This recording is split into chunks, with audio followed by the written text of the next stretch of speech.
بسم الله الرحمن الرحيم. الحمد لله الذي أنزل على عبده الكتاب ولم يجعل له عوجا قيما لينذر بأسا شديدا من لدنه ويبشر المؤمنين الذين يعملون الصالحات أن لهم أجرا حسنا ماكثين فيه أبدا وينذر الذين قالوا اتخذ الله ولدا ما لهم به من علم ولا لآبائهم كبرت كلمة تخرج من أفواههم إن يقولون إلا كذبا فلعلك باخع نفسك على آثارهم إن لم يؤمنوا بهذا الحديث أسفا إنا جعلنا ما على الأرض زينة لها لنبلوهم أيهم أحسن عملا وإنا لجاعلون ما عليها صعيدا جرزا أم حسبت أن أصحاب الكهف والرقيم كانوا من آياتنا عجبا إذ أوى الفتية إلى الكهف فقالوا ربنا آتنا من لدنك رحمة وهيئ لنا من أمرنا رشدا فضربنا على آذانهم في الكهف سنين عددا ثم بعثناهم لنعلم أي الحزبين أحصى لما لبثوا أمدا نحن نقص عليك نبأهم بالحق إنهم فتية آمنوا بربهم وزدناهم هدى وربطنا على قلوبهم إذ قاموا فقالوا ربنا رب السماوات والأرض لن ندعو من دونه إلها لقد قلنا إذا شططا هؤلاء قومنا اتخذوا من دونه آلهة لولا يأتون عليهم بسلطان بين فمن أظلم ممن افترى على الله كذبا وإذ اعتزلتموهم وما يعبدون إلا الله فأووا إلى الكهف ينشر لكم ربكم من رحمته ويهيئ لكم من أمركم مرفقا وترى الشمس إذا طلعت تزاور عن كهفهم ذات اليمين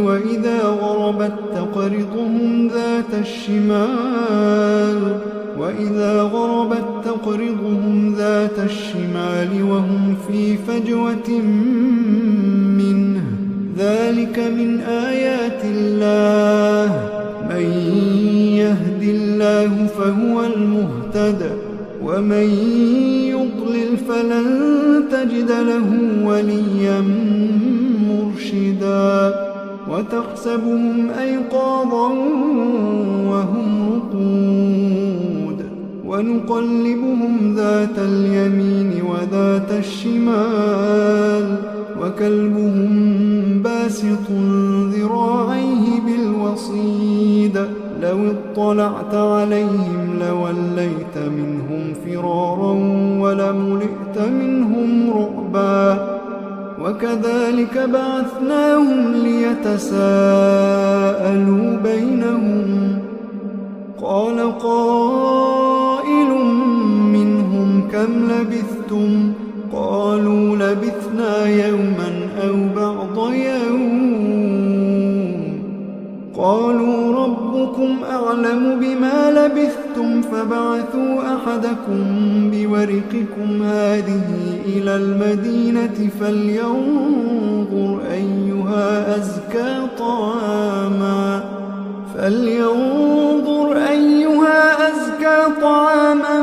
فليأتكم برزق منه وليتلطف وليتلطف ولا يشعرن بكم أحدا إنهم إن يظهروا عليكم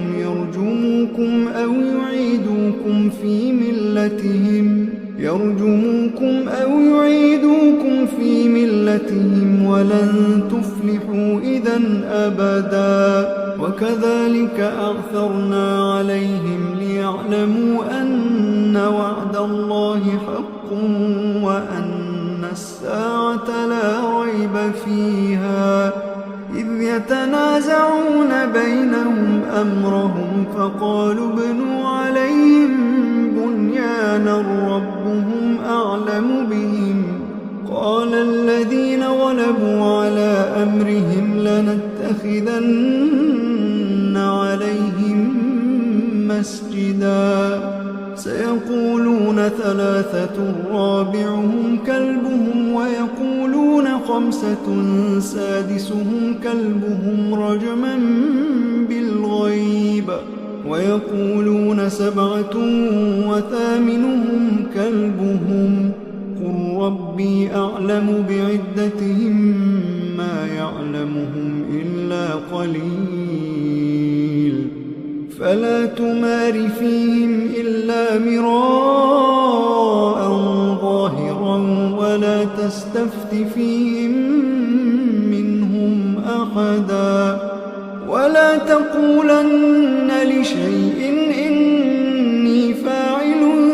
ذلك غدا إلا أن يشاء الله واذكر ربك إذا نسيت وقل عسى أن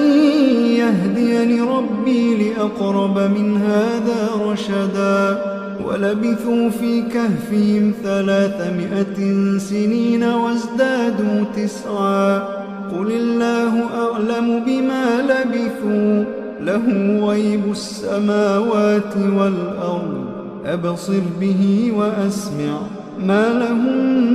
من دونه من ولي ولا يشرك في حكمه أحدا واتل ما أوحي إليك من كتاب ربك لا مبدل لكلماته ولن تجد من دونه ملتحدا واصبر نفسك مع الذين يدعون ربهم بالغداة والعشي يريدون وجهه ولا تعد عيناك عنهم تريد زينة الحياة الدنيا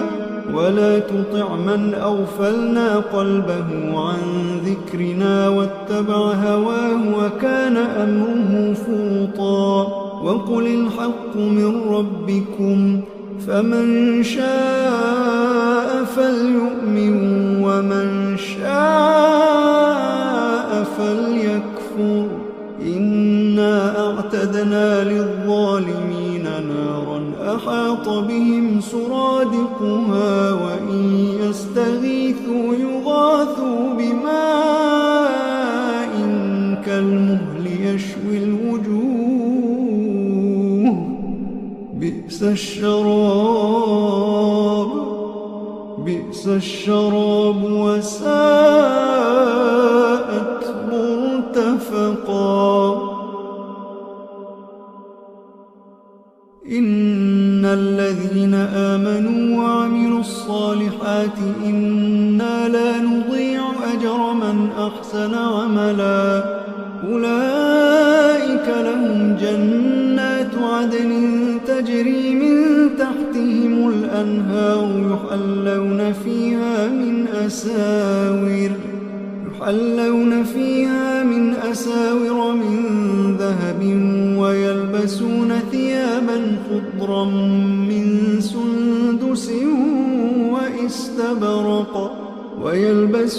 ثيابا خضرا من سندس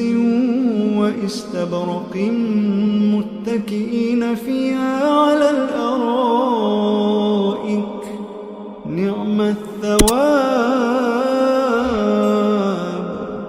نعم الثواب وحسنت مرتفقا واضرب لهم مثلا الرجلين جعلنا لأحدهما جنتين من أعناب وحففناهما بنخل وجعلنا بينهما زرعا كلتا الجنتين آتت أكلها ولم تظلم منه شيئا وفجرنا خلالهما نهرا وكان له ثمر فقال لصاحبه وهو يحاوره أنا أكثر منك مالا وأعز نفرا ودخل جنته وهو ظالم لنفسه قال ما أظن أن تبيد هذه أبدا وما أظن الساعة قائمة ولئن رددت إلى ربي لأجدن خيرا منها منقلبا قال له صاحبه وهو يحاوره أكفرت بالذي خلقك من تراب ثم من نطفة ثم سواك رجلا لكن هو الله ربي ولا أشرك بربي أحدا ولولا إذ دخلت جنتك قلت ما شاء الله لا قوة إلا بالله إن ترني أنا أقل منك مالا وولدا فعسى ربي أن يؤتيني خيرا من جنتك ويرسل عليها حسبانا من السماء فتصبح صعيدا زلقا أو يصبح ماؤها غورا فلن تستطيع له طلبا وأحيط بثمره فأصبح يقلب كفيه على ما أنفق فيها وهي خاوية على عروشها ويقول يا ليتني لم أشرك بربي أحدا ولم تكن له فئة ينصرونه من دون الله وما كان منتصرا هنالك الولاية لله الحق هو خير ثوابا وخير عقبا واضرب لهم مثل الحياة الدنيا كماء أنزلناه من السماء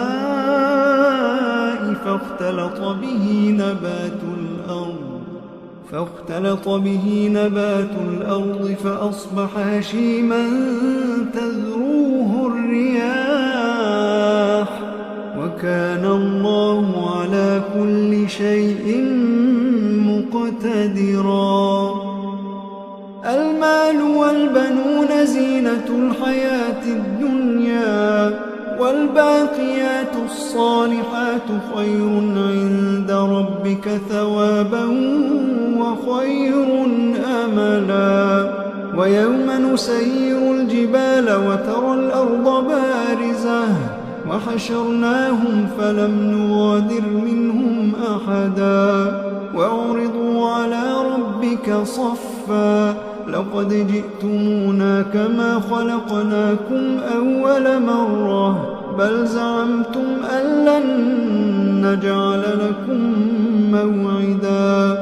ووضع الكتاب فترى المجرمين مشفقين مما فيه ويقولون يا ويلتنا ما لهذا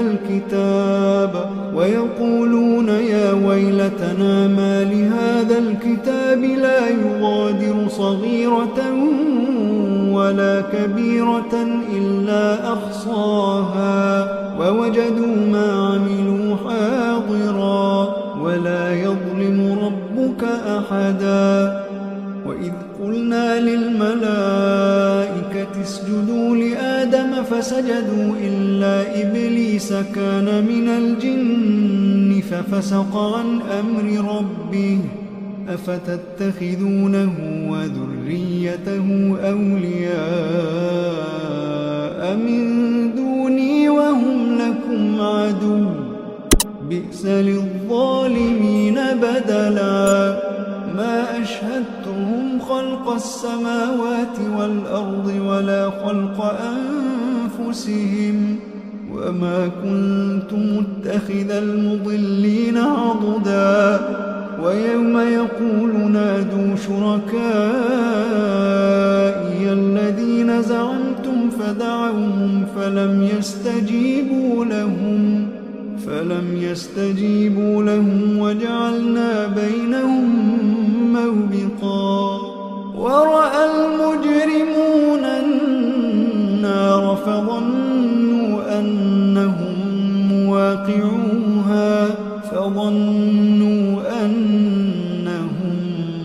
مواقعوها ولم يجدوا عنها مصرفا ولقد صرفنا في هذا القرآن للناس من كل مثل وكان الإنسان أكثر شيء جدلا وما منع الناس أن يؤمنوا إذ جاءهم الهدى ويستغفروا ربهم إلا أن تأتيهم سنة الأولين أو يأتيهم العذاب قبلا وما نرسل المرسلين إلا مبشرين ومنذرين ويجادل الذين كفروا بالباطل ليدحضوا به الحق واتخذوا آياتي وما أنذروا هزوا ومن أظلم ممن ذكر بآيات ربه فأعرض عنها ونسي ما قدمت يداه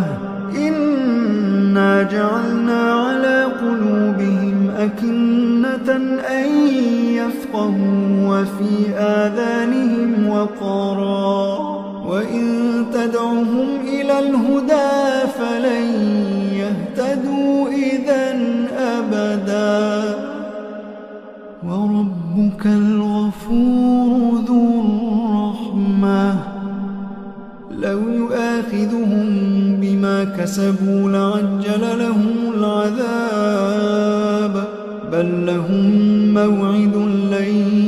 يجدوا من دونه موئلا وتلك القرى أهلكناهم لما ظلموا وجعلنا لمهلكهم موعدا وإذ قال موسى لفتاه لا أبرح حتى أبلغ مجمع البحرين أو أمضي حقبا فلما بلغا مجمع بينهما نسيا حوتهما فاتخذ سبيله في البحر سربا فلما جاوزا قال لفتاه آتنا غداءنا لقد لقينا من سفرنا هذا نصبا قال أرأيت إذ أوينا إلى الصخرة فإني نسيت الحوت وما أنسانيه إلا الشيطان أن أذكره واتخذ سبيله في البحر عجبا قال ذلك ما كنا نبغي فارتدا على آثارهما قصصا فوجدا عبدا من عبادنا آتيناه رحمة من عندنا وعلمناه من لدنا علما قال له موسى هل أتبعك على أن تعلمني مما علمت رشدا إنك لن تستطيع معي صبرا وكيف تصبر على ما لم تحط به خبرا قال ستجدني إن شاء الله صابرا قال ستجدني إن شاء الله صابرا ولا أعصي لك أمرا قال فإن اتبعتني فلا تسألني عن شيء حتى أحدث لك منه ذكرا فانطلقا حتى إذا ركبا في السفينة خرقها قال أخرقتها لتغرق أهلها لقد جئت شيئا إمرا قال ألم أقل إنك لن تستطيع معي صبرا قال لا تؤاخذني بما نسيت ولا ترهقني من أمري عسرا فانطلقا حتى إذا لقيا غلاما فقتله قال أقتلت نفسا زكية بغير نفس لقد جئت شيئا نكرا قال ألم أقل لك إنك لن تستطيع معي صبرا قال إن سألتك عن شيء بعدها فلا تصاحبني قد بلغت من لدني عذرا فانطلقا حتى إذا أتيا أهل قرية استطعما أهلها فأبوا أن يضيفوهما فوجدا فيها جدارا يريد أن ينقض فأقامه قال لو شئت لاتخذت عليه أجرا قال هذا فراق بيني وبينك سأنبئك بتأويل ما لم تستطع عليه صبرا أما السفينة فكانت لمساكين يعملون في البحر فأردت أن أعيبها وكان وراءهم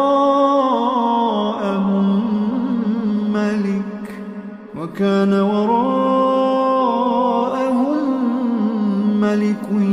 يأخذ كل سفينة غصبا وأما الغلام فكان أبواه مؤمنين فخشينا أن يرهقهما طغيانا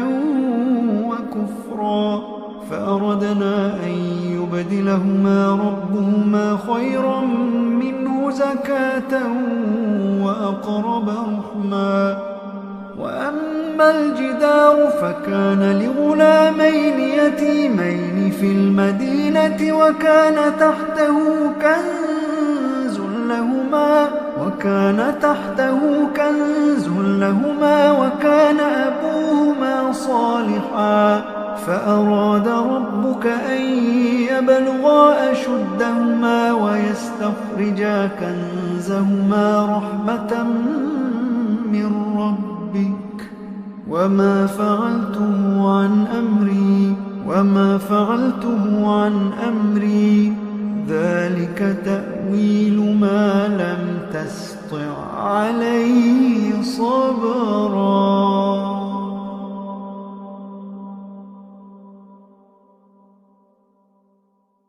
ويسألونك عن ذي القرنين قل سأتلو عليكم منه ذكرا إنا مكنا له في الأرض وآتيناه من كل شيء سببا فأتبع سببا حتى إذا بلغ مغرب الشمس وجدها تغرب في عين حمئة ووجد عندها قوما قلنا يا ذا القرنين إما أن تعذب وإما أن تتخذ نتخذ فيهم حسنا. قال أما من ظلم فسوف نعذبه ثم يرد إلى ربه فيعذبه عذابا نكرا. وأما من آمن وعمل صالحا فله جزاء الحسنى وسنقول له من أمرنا يسرا. ثم أتبع سببا حتى إذا بلغ مطلع الشمس وجدها تطلع على قوم لم نجعل لهم من دونها سترا. كذلك وقد أحطنا بما لديه خبرا. ثم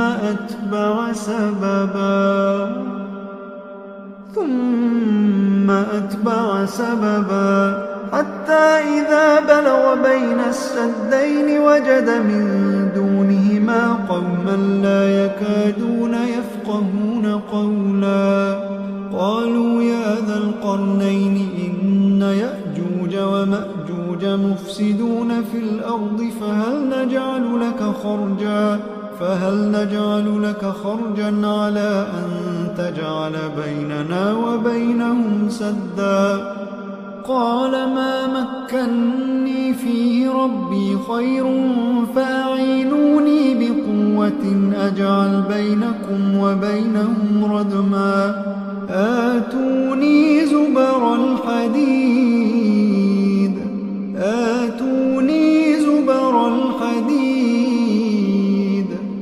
حتى إذا ساوى بين الصدفين قال انفخوا حتى إذا جعله نارا قال آتوني أفرغ عليه قطرا. فما استطاعوا أن يظهروه وما استطاعوا له نقبا. قال هذا رحمة من ربي فإذا جاء وعد ربي جعله دكا وكان وعد ربي حقا. وتركنا بعضهم يومئذ يموج في بعض ونفخ في الصور فجمعناهم جمعا. وعرضنا جهنم يومئذ للكافرين عرضا. الذين كانت أعينهم في غطاء عن ذكري وكانوا لا يستطيعون سمعا. أفحسب الذين كفروا أن يتخذوا عبادي من دوني أولياء إنا أعتدنا جهنم للكافرين نزلا. قل هل ننبئكم بالأخسرين أعمالا الذين ضل سعيهم في الحياة الدنيا وهم يحسبون أنهم يحسنون صنعا. أولئك الذين كفروا بآيات ربهم ولقائه فحبطت أعمالهم فلا نقيم لهم يوم القيامة وزنا. ذلك جزاؤهم جهنم بما كفروا واتخذوا آياتي ورسلي هزوا. إن الذين آمنوا وعملوا الصالحات كانت لهم جنات الفردوس نزلا خالدين فيها لا يبغون عنها حولا. قل لو كان البحر مدادا لكلمات ربي لنفد البحر قبل أن تنفد كلمات ربي ولو جئنا بمثله مددا. قل إنما أنا بشر مثلكم يوحى إلي أنما إلهكم إله واحد فمن كان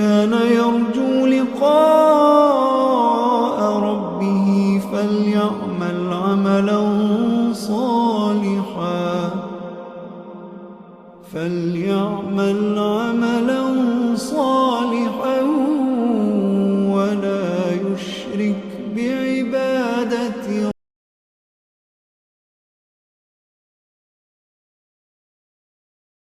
अस्सलाम वालेकुम नाज़रीन, आपको इत्तला देते हैं कि YouTube पर इस्लामिक मवाद बहुत कम है। हम बहुत मेहनत करके आपके लिए इस्लामिक वीडियोस अपलोड करते हैं। आपसे दरख्वास्त है कि हमारे चैनल को सब्सक्राइब कर दें ताकि इस्लामिक वीडियोस आप तक बर वक्त पहुँच सकें और हमारी हौसला अफजाई के लिए वीडियो को लाइक कर दें और सवाब की नीयत से शेयर कर दें। शुक्रिया।